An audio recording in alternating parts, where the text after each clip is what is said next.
नमस्कार. मी मीना कवडे. मी एक बंधन वधूवर सूचक केंद्राच्या माध्यमातून एका हिंदू चांभार समाजाच्या मुलीचा बायोडाटा घेऊन आलेले आहे. मुलगी सांगली जिल्ह्यातली आहे.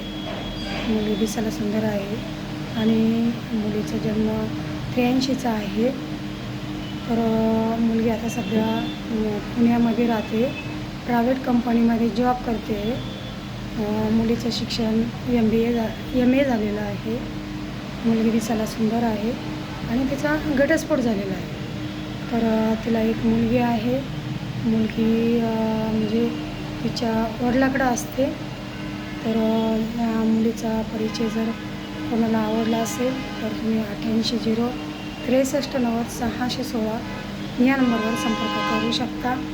आणि त्याचबरोबर आपलं ऑफिस छत्रपती संभाजीनगरला म्हणजेच औरंगाबादला बसस्टँडजवळ कार्तिकी हॉटेलच्या बाजूला शेंग्रेला कॉम्प्लेक्समध्ये खाली तळमजल्यामध्ये 3 नंबरचं ऑफिस आहे, समर्थनगरमध्ये.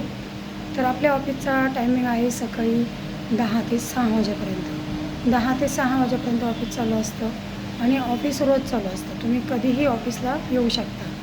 आणि आपल्या ऑफिसचा फोन करण्याचा टायमिंग आहे सकाळी 9 ते संध्याकाळी 6 वाजेपर्यंत फोन तुम्ही मला करू शकता. कारण की आता रात्रीचं म्हणजे किती एवढं सांगते मी तरी पण रात्रीचे मला कधी पण लोक कॉल करतात आहे. त्याच्यामुळं मी आता फक्त 6चा टायमिंग दिलेला आहे. सकाळी 9 ते संध्याकाळी 6 वाजेपर्यंत तुम्ही मला कधीही कॉल करू शकता. 6च्या नंतर मी कोणाचेही कॉल घेणार नाही. तर तुम्हाला काय कॉल करायचे मला 9 ते 6 वाजेपर्यंत तुम्ही मला कॉल करू शकता. आणि त्याचबरोबर माझ्याकडं सर्व समाज आहे. मुस्लिम सोडून सर्व समाजाच्या मुलं मुली आहे. घटस्फोटित आहे, विधवा आहे, विधूर आहे, शेतकरी आहे. या सर्वांसाठीच माझं वधूवर सूचक केंद्र आहे. तुम्ही ऑफिसला या, ऑफिस बघा, चौकशी करा. ऑफिसला आलं तर तुम्हाला ऑफिस बघशाल. कारण की आता एजंट लोक खूप फसू लागले आणि एजंट लोकांकडे लोक फसतात आणि त्याच्यामुळं आमच्याकडं येऊन सनी आम्हाला सांगतात. पण माझं एवढंच म्हणणं आहे की तुम्ही जे एजंट लोकांना एवढेले पैसे देत आहे तर चौकशी करा, पूर्ण चौकशी करा, तेव्हाच पैसे द्या. कोणालाही पैसे देऊ नका.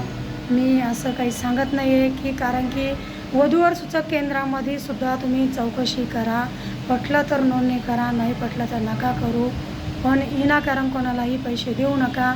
लोकांना आता मुली भेटत नाही म्हणून लोक एजंट लोकांना जेवढे म्हटले तेवढे पैसे देतात आणि मुलगी 1 दिवस राहती, 2 दिवस राहती, पळून जाते. त्यामुळं एजंट लोकांना पैसे देऊ नका. एजंट लोकांपासून सावध राहा.